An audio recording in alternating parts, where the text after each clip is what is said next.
देशवासियों को बताना चाहती हूं कि हमारे पास लगभग सालाना 26 करोड़ टन कच्चे तेल को रिफाइन करने की कैपेसिटी उपलब्ध है। और ये मैं इसलिए बताना चाहती हूं क्योंकि पिछले 2 दिनों से हमने देखा है कि कई सारे क्षेत्रों में रिटेल आउटलेट्स या पेट्रोल पंप के बाहर लाइन देखी गई है और पैनिक बाइंग भी ऑब्जर्व की गई है। मैं देशवासियों को विश्वास दिलाना चाहती हूं कि हमारे पास पेट्रोल और डीजल पर्याप्त मात्रा में उपलब्ध है। कहीं पर भी किसी पेट्रोल पंप पर कोई कमी नहीं है। पेट्रोल पंप को सप्लाई करने वाले टर्मिनल्स पर भी पर्याप्त मात्रा में उपलब्ध है। इसलिए अफवाहों पर विश्वास न करें और पैनिक बाइंग से बचें। मैं ये भी बताना चाहती हूं कि पेट्रोल और डीजल के प्राइस में कोई बढ़ोतरी नहीं की गई है। अतः मेरा आप सभी से आग्रह है, कृपया अफवाहों पर ध्यान न दें। इसी तरह घरेलू पीएनजी कनेक्शन भी भारत सरकार की प्रायोरिटी में सबसे ऊपर है और वहां पर 100% पीएनजी सप्लाई दी जा रही है। इसी तरह ट्रांसपोर्ट के लिए यूज होने वाली सीएनजी की मात्रा भी 100% कंज्यूमर को उपलब्ध कराई जा रही है। आप लोगों के माध्यम से मैंने पहले भी बताया है कि पीएनजी एक्सपेंशन पर भारत सरकार का जोर है और इसीलिए इसी क्रम में कई सारे स्टेप्स भी लिए गए हैं। बहुत सारी कंपनियों ने बहुत सारे इंसेंटिव्स जैसे फ्री गैस 500 रुपये तक की या सिक्योरिटी डिपॉजिट वेवर जैसी चीजें अनाउंस की हैं। राज्य सरकारों को भी लिखा गया है और उन्हें भी 10% कमर्शियल गैस एलपीजी एडिशनल देने की बात की गई है। इस क्रम में कई सारे राज्यों ने कई स्टेप्स भी लिए हैं। जैसे एक मैं आपको बताती हूं, दिल्ली में ही एक आदेश जारी हुआ है जिसके अंतर्गत रोड रेस्टोरेशन चार्ज को खत्म कर दिया गया है और पाइपलाइन बिछाने के लिए 24/7 वर्क को भी अलाउ किया गया है। इसी तरह कई अन्य राज्यों में भी इसी तरह के बड़े स्टेप्स लिए गए हैं। पीएनजी कनेक्शन को बढ़ावा देने के लिए भारत सरकार ने कल एक और गजट नोटिफिकेशन जारी किया गया है। इसका मुख्य उद्देश्य सभी स्टेट्स में पीएनजी कनेक्शन से संबंधित एप्लीकेशन फीस, अप्रूवल टाइमलाइंस को स्ट्रीमलाइन करने का प्रयास है। इन सभी whatever steps have been taken till now have started showing us good results। पिछले लगभग 25 दिनों में 2.5 लाख नए कनेक्शन दिए गए हैं। इसके अलावा लगभग 2,20,000 ऐसे कंज्यूमर्स हैं जो एलपीजी से पीएनजी पर शिफ्ट हुए हैं। इसके अलावा 2.5 लाख नई एप्लीकेशन या रजिस्ट्रेशन भी प्राप्त हुए हैं। एलपीजी के संबंध में यहां पर भी कोई डिस्ट्रीब्यूटरशिप पर कोई ड्राई आउट नहीं है। ऑनलाइन बुकिंग अच्छी है, लगभग 92%। पैनिक बुकिंग तो नहीं कहूंगी, लेकिन बुकिंग का लेवल जरूर ज्यादा है, लेकिन डिलीवरी पूरी तरह सामान्य है। जैसा कि मैंने पहले बताया कि 21 तारीख को भारत सरकार ने कमर्शियल एलपीजी का क्वांटिटी 20% से बढ़ाकर 50% किया और उसमें भारत सरकार ने सभी स्टेट गवर्नमेंट से रिक्वेस्ट किया कि dhaba, hotel, industrial canteen, community kitchens या कैंटीन्स, सब्सिडाइज्ड कैंटीन्स जो राज्य सरकार या लोकल बॉडीज चलाती हैं, उन सभी को प्रायोरिटी दी जाए। इसके अलावा जो माइग्रेंट लेबर हैं उनको भी 5 किलो के सिलेंडर देने में प्रायोरिटी की जाए। इन सब के फलस्वरूप लगभग अभी तक 26 स्टेट्स ने 22,000 टन कमर्शियल एलपीजी एलोकेट की है और allocation is all over the country. जहां पर राज्य सरकार ने एलोकेट किया है वो भी है इस क्वांटिटी में, और जहां हमारी ऑयल मार्केटिंग कंपनीज दे रही हैं वह मात्रा भी इसमें सम्मिलित है। इस सब के प्रयासों के फलस्वरूप कल लगभग 30,000 5 किलो के सिलेंडर दिए गए हैं। केरोसिन के संबंध में भी जैसा आपको पता है, भारत सरकार ने as an alternate fuel option additional allocation किया है सभी राज्य सरकारों को, और यहां पर भी लगभग 16 राज्य और यूनियन टेरिटरीज में एलोकेशन ऑर्डर्स जारी हुए हैं। आज के समय में भारत सरकार का भी और राज्य सरकारों का भी ये प्रयत्न है कि ब्लैक मार्केटिंग और होर्डिंग को रोका जाए, और इस सब में राज्य सरकारों की भूमिका बहुत अहम हो जाती है। इस संबंध में मैं आपको बताना चाहूंगी कि कल लगभग 2700 रेड की गई विभिन्न राज्यों में, और लगभग 2000 सिलेंडर भी सीज किए गए हैं। उत्तर प्रदेश, महाराष्ट्र, तेलंगाना, छत्तीसगढ़ में अच्छी रेड्स हुई हैं और काफी मात्रा में सिलेंडर्स भी सीज हुए हैं। इसके अलावा ऑयल मार्केटिंग कंपनीज के ऑफिशियल्स के द्वारा भी सरप्राइज इंस्पेक्शन जारी हैं। अभी तक लगभग 290 शो कॉज नोटिस इशू किए जा चुके हैं। आखिर में आप सभी के माध्यम से मैं देशवासियों से दोबारा प्रार्थना करना चाहूंगी, अपील करना चाहूंगी कि अफवाहों पर विश्वास न करें। हमारे पास पर्याप्त मात्रा में ईंधन मौजूद है और उन तक ईंधन पहुंचाने के लिए भारत सरकार हर स्तर पर प्रयत्नरत है। धन्यवाद। Thank you Sujata. अब मैं ministry of port, shipping and waterways के स्पेशल सेक्रेटरी श्री राजेश कुमार सिन्हा जी से रिक्वेस्ट करूंगी कि शिपिंग ऑपरेशन से जुड़े मुद्दों पर अपडेट्स दें। धन्यवाद। आप सभी को नमस्कार। पिछले 24 घंटे में किसी भी भारतीय जहाज या नाविक से संबंधित कोई इंसिडेंट रिपोर्टेड नहीं है। हमारे 20 भारतीय ध्वज के जहाज, उस पर 540 भारतीय नाविक पर्शियन गल्फ में हैं और सुरक्षित हैं, और उनसे डीजी शिपिंग लगातार संपर्क बनाए हुए हैं, उन पर निगरानी रखे हुए हैं। पिछले 24 घंटों में करीब 200 कॉल, टेलीफोनिक कॉल्स और करीब 500 ईमेल प्राप्त हुए हैं जिनका जवाब दिया जा रहा है, और पिछले 24 घंटों में 50 भारतीय नाविकों को रिपैट्रिएट करके भारत वापस लाया गया है अपनी इंडियन मिशंस के सहयोग से। पोर्ट के ऑपरेशन सामान्य हैं, कहीं भी कोई कंजेशन रिपोर्टेड नहीं है, और इस संदर्भ में मैंने पिछले दिनों में एक एक पोर्ट पे लिया गया जो भी इनिशिएटिव है वो उसके विषय में बताया था, जिसमें Jawaharlal Nehru port, Kandla port, Vizag port, Chidambarnath port था। आज मैं आपको एक अदर देन मेजर पोर्ट के विषय में बता रहा हूं, मुंद्रा पोर्ट। मुंद्रा पोर्ट ने एक सर्कुलर जारी किया है जिसके अनुसार middle east bound export containers में 15 दिन की फ्री स्टोरेज का नंबर ऑफ डेज 15 दिन कर दिया। जो रीफर प्लग इन चार्जेस हैं उनको 80% वेव किया। लिफ्ट ऑन, लिफ्ट ऑफ और ट्रांसपोर्टेशन के चार्जेस को भी वेव किया है, और साथ ही बैक टू टाउन कंटेनर के लिए 15 दिन का फ्री स्टोरेज दिया है। इस प्रकार ministry of port, shipping, waterways लगातार shipping movement, port operations, safety of seafarers and their welfare और मैरीटाइम ट्रेड की कंटिन्यूटी पर क्लोज मॉनिटरिंग कर रहा है। धन्यवाद। Thank you sir. अब मैं मिनिस्ट्री ऑफ एक्सटर्नल अफेयर्स के एडिशनल सेक्रेटरी श्री रणधीर जायसवाल जी से अनुरोध करूंगी कि वे एक्सटर्नल अफेयर्स के पर्सपेक्टिव्स में आपको जानकारी दें। Thank you ma'am.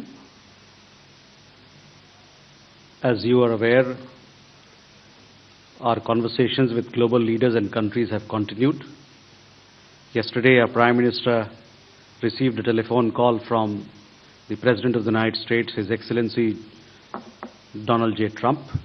The two leaders had useful exchange of views on the ongoing evolving situation in West Asia.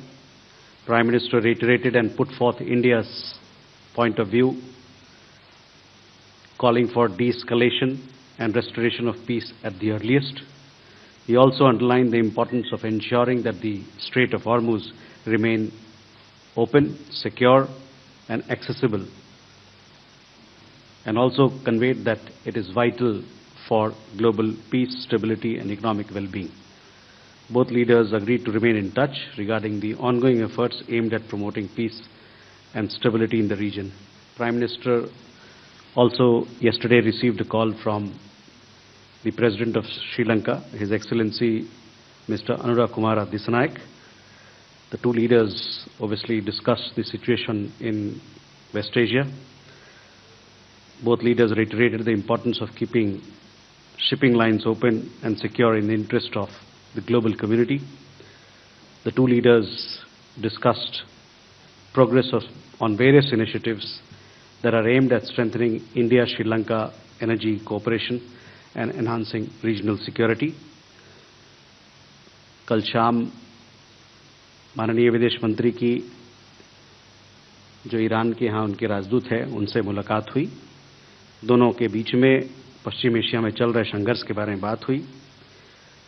जैसा कि आप लोग जानते हैं कि ईरान में हमारे बहुत सारे भारतीय नागरिक हैं और उनमें से कई एक भारतीय नागरिक अब अजरबैजान और आर्मीनिया के रास्ते ईरान छोड़कर देश लौटे हैं और लौट रहे हैं।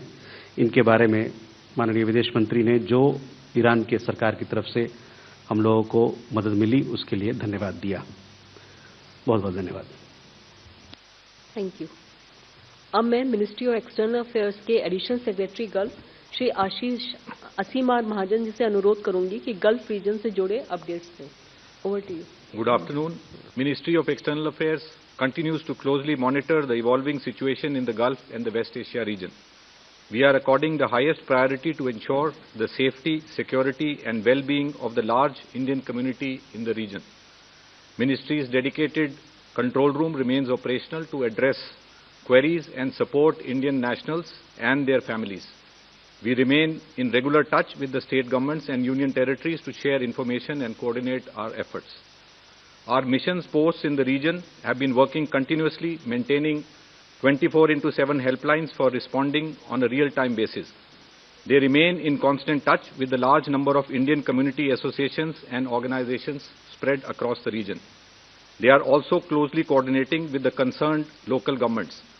Regular updated advisories are being issued to keep our citizens informed of the latest developments. Let me assure you, our missions are proactively assisting and supporting students, seafarers, stranded Indian nationals, and short-term visitors for visa facilitation, consular services, and logistical assistance where required. An update on the status of flights. The overall flight situation continues to improve with additional flights operating from the region. Since February 28th, around 426,000 passengers have returned from the region to India. During this period, a total of 2,149 flights, including scheduled and non-scheduled flights of Indian as well as foreign carriers, have operated from the region to India.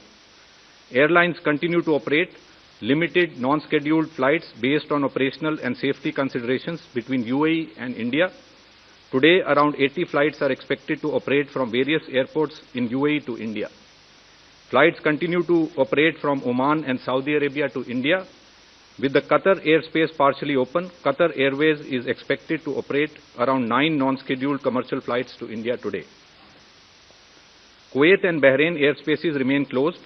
Special non-scheduled commercial flights of Jazeera Airways of Kuwait are operating from the Al Qaisuma Airport in Saudi Arabia, and Gulf Air of Bahrain is operating from Dammam Airport of Saudi Arabia to various destinations in India.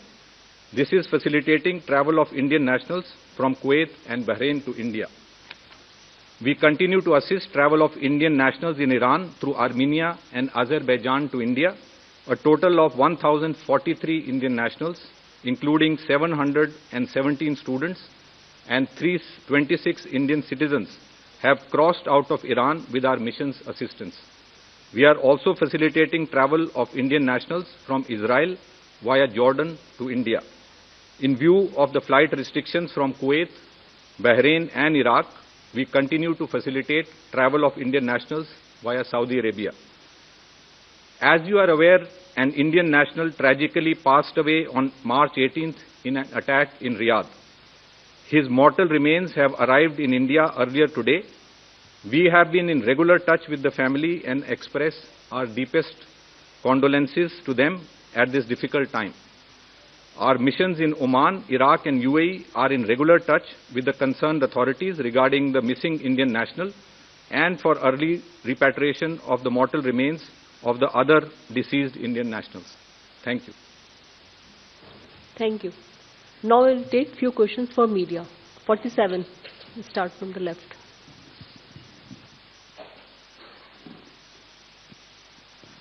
सवाल Sujata ma'am से है। Ma'am, क्या ऐसा कोई प्रस्ताव विचाराधीन है जहां जिन इलाकों में पीएनजी उपलब्ध है उन इलाकों में एलपीजी ग्राहकों को कर्टेल किया जाएगा या बंद किया जाएगा एलपीजी सप्लाई, और अभी की एलपीजी स्थिति क्या है?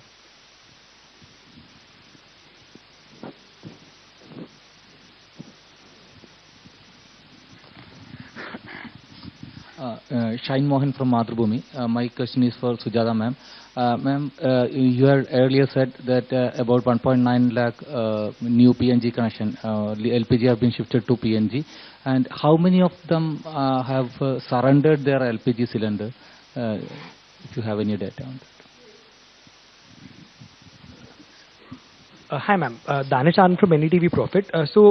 All India Distillers Association has written a letter to Mr. Gadkari, and they have suggested that the ethanol blending in India should be increased from 20% to 30%. So is the ministry thinking about this?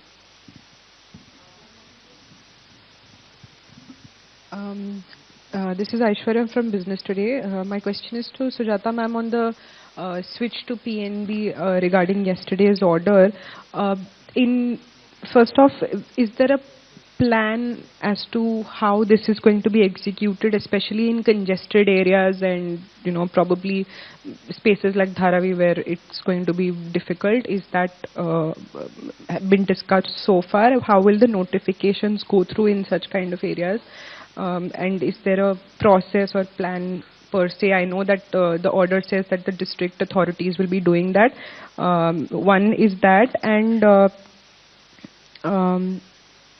what is the estimated population that you're expecting to convert from LPG to PNG? Is there any figure as such on this? Was there any research as to how many consumers could get a PNG connection from LPG, that transition? And ma'am, because we are switching from LPG to LNG now, and it is kind of well established that our LPG procuring problem might be bigger than LNG. What are the LNG sourcing? What is our LNG sourcing strategy? Which other countries are we tapping into?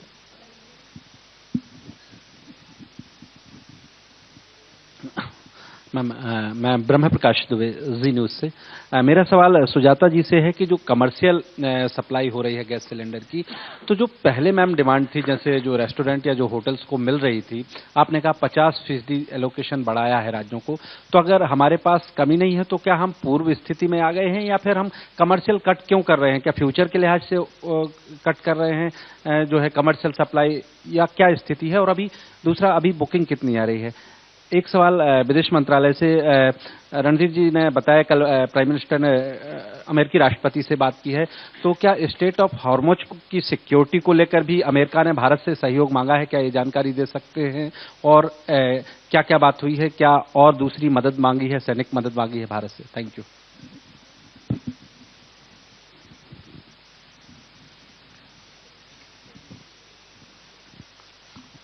Good afternoon, ma'am.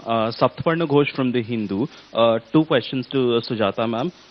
Firstly, with the Gazette, directive out the other day, and the PNG push that we are looking at now, have we stipulated any targets of the number of PNG connections or the network expansion that we'd be looking at over the next 2 weeks or 3 weeks?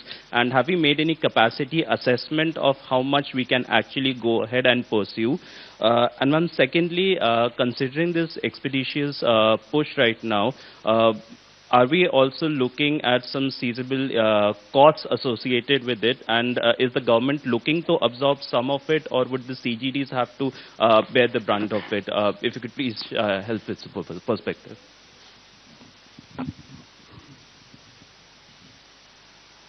मैं Lakshman CNBC आवाज से। मेरा सवाल Randhir Jaiswal sir से है कि अभी बातचीत में ये निकल कर आ रही है कि पाकिस्तान इस पूरे वॉर में एक मध्यस्थ की भूमिका निभा रहा है। पाकिस्तान एक ऐसा देश जो खुद आतंकवाद को पनाह देता रहा है, तो ऐसे में पाकिस्तान जैसे देश से मध्यस्थता करके सीज फायर होना कितना टिकाऊ होगा, भारत का इस पे क्या कहना है? और एक सवाल राजेश कुमार सिन्हा सर से कि ईरान ने यूएन को इन्फॉर्म किया है कि हमने स्ट्रेट ऑफ हॉर्मुज को बंद नहीं किया है, सिर्फ उन्हीं लोगों के लिए बंद है जो दुश्मन देश है। भारत उनमें से तो नहीं है, इसके बावजूद हमारे 20 जहाज अभी भी स्ट्रेट ऑफ हॉर्मुज के वेस्ट साइड में क्यों है? I am Rakesh from Bloomberg. My question is for Sinha sir. Sir, are we expecting delivery of any LPG cargo from Iran on West Coast?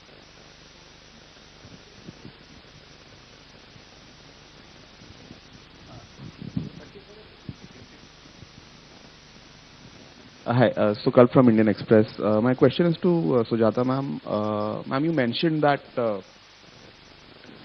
there are enough stocks of petrol and diesel available in the country, and of course, I mean, they would be available at the OMC level, but what we are hearing from quite a few dealers, particularly the smaller ones, is that because the OMCs have now shifted to cash and carry, earlier they were providing them a few days of credit, but now they've shifted to cash and carry, which effectively has left some of them in the lurch. They are unable to arrange for large sums of money to make advance payments, and that is why some of their outlets have not been able to, lift fuel. So, because you're from the Petroleum Ministry and the OMCs are government undertakings, just wanted to understand: is there going to be any rethink, or will they revert back to providing the dealers with a few days of credit so that this intermediate sort of supply disruption can be managed? Thank you.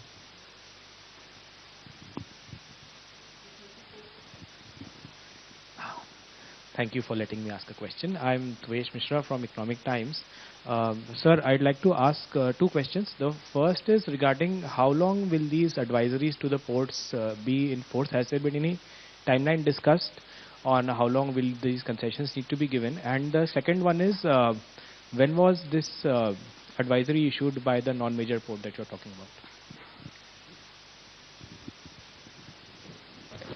So, ethanol blending, it's a policy decision, and when the government will take decision, it will be informed. I cannot comment on it right now.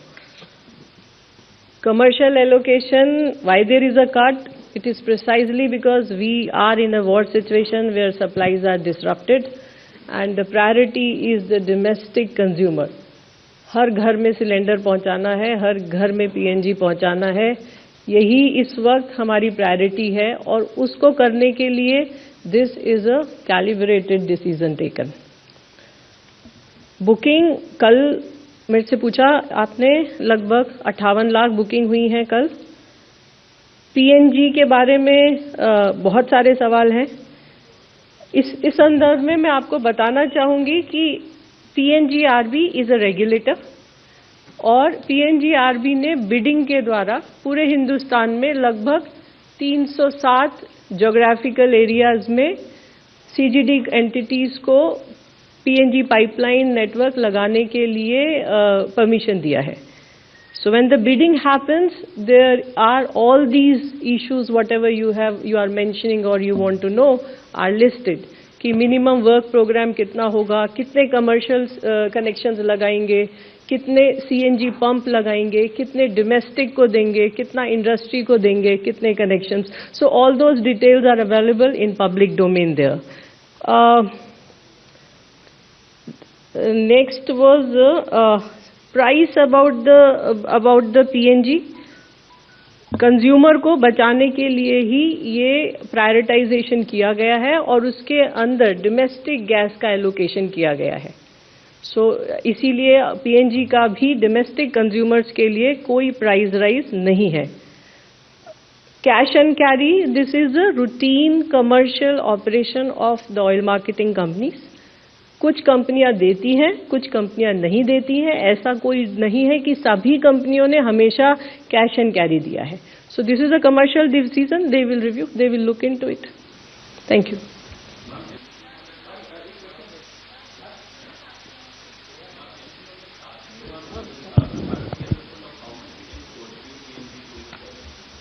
So I precisely gave you the number, the information that these are the numbers which are committed by these CGD companies to PNGRB. So the numbers are there. There is an assessment. I must tell you that every day in ministry the meeting is held at the senior most level, senior officers with the senior officers in the ministry are holding daily meeting with the CGD entities. So that this can be expedited, and precisely because of this, to expedite or to, expedite the connections, a lot of measures have been taken, and I have already, briefed you about all those, steps taken. Yeah, yes. So one is the shift from PNG to LPG. So इसके बारे में मैं आपका ध्यान एक fact की तरफ आकर्षित करना चाहूंगी कि yes, that's what I am coming to that.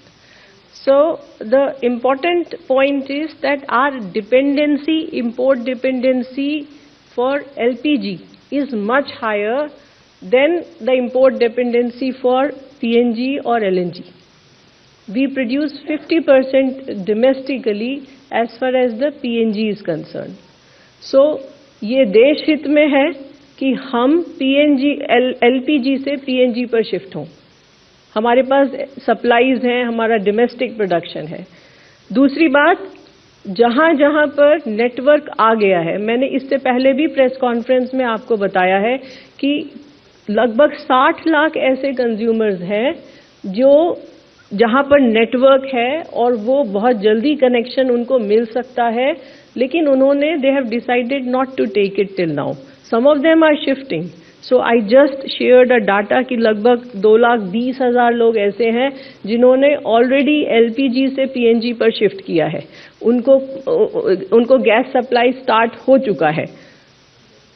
So here also through this gazette notification, government has tried to reinforce it, and here the entity, जो entity है वो जितने भी लोगों को जहां पर नेटवर्क अवेलेबल है उनको रिटर्न में इंफॉर्मेशन देगी. रजिस्टर्ड पोस्ट एक लेटर के द्वारा उनको इंफॉर्मेशन दी जाएगी और इंफॉर्मेशन देने के 3 महीने के अंदर कंज्यूमर को एलपीजी से पीएनजी पर शिफ्ट होना होगा.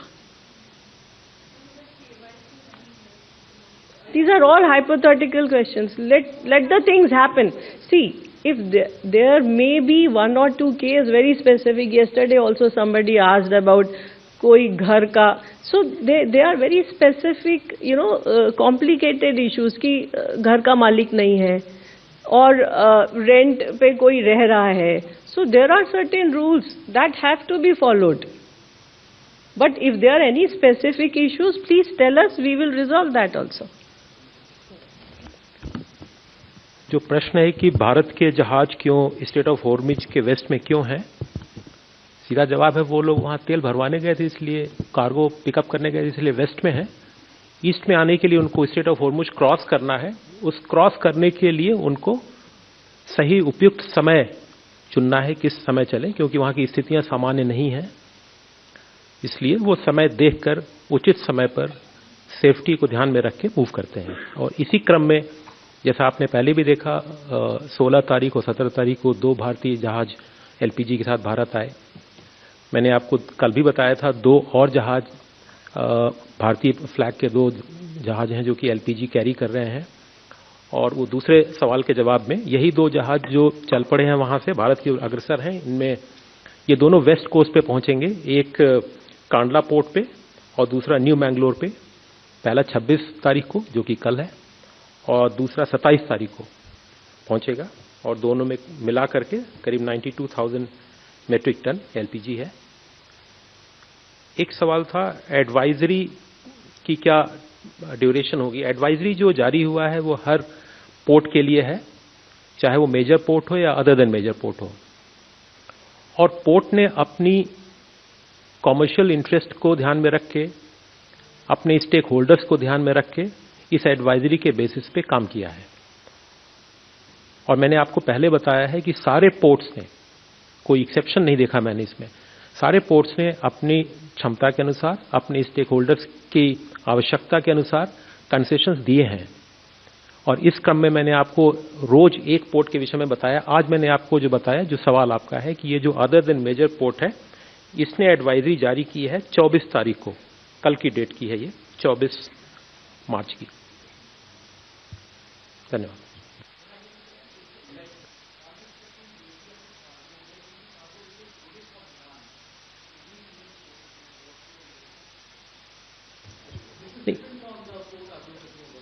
नो, आपने ईरान से लोडिंग की बात की, वो मेरी जानकारी में नहीं है। No loaded cargo from Iran, we have not heard of that.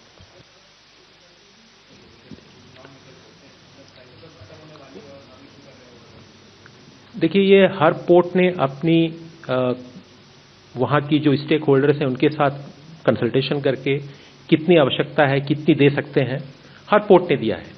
किसी ने 14 तारीख को मेजर पोर्ट में, किसी ने 14 तारीख को, किसी ने 15 को, किसी ने 16 को, किसी ने 18 तारीख को।